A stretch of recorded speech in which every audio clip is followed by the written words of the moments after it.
You must get sent so many scripts. What makes you choose a movie these days?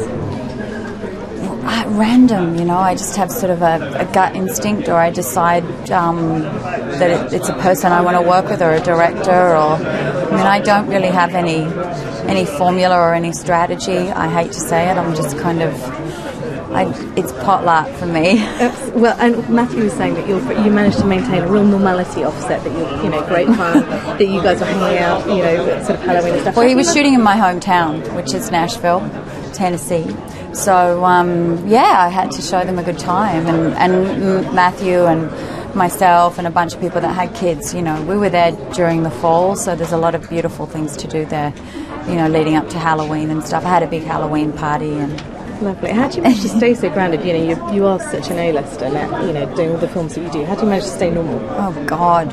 I feel very normal, and my life is incredibly normal. I mean, this stuff is highly unusual, and 99% of it is just hanging out with my kids and my family and my husband, and kind of, you know, navigating through the journey of life. So absolutely. And Oscars next Sunday. What's been your film of the year? What's been your favourite film to watch? It's been a really good year for films, and I love going to see films in the theatre. So I pay my money and off I go, and I rarely watch it on screeners. You know, with the Academy, they send out screeners if you're part of the Academy, but I try to go to the cinema and see stuff. I loved Amour. Yeah. I just thought that was an exquisite movie, which I've said publicly many times. I love that Naomi Watts is nominated for The Impossible. Incredible. She's one of my really, really close friends. And, you know, at the same time, you have someone like Emmanuel Riva, who's, I think it's going to be her 86th birthday at the Oscars, so that's beautiful. I just think it's beautiful that a woman or any actor or anybody in their career can be nominated at 86. You know, that's just fantastic. It shows that that this industry allows for longevity, even though a lot of times people say it doesn't.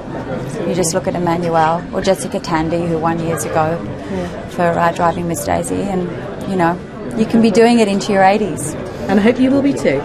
You never know if I'm still around. Lovely to meet you. Thank you. Did you enjoy working with Nicole?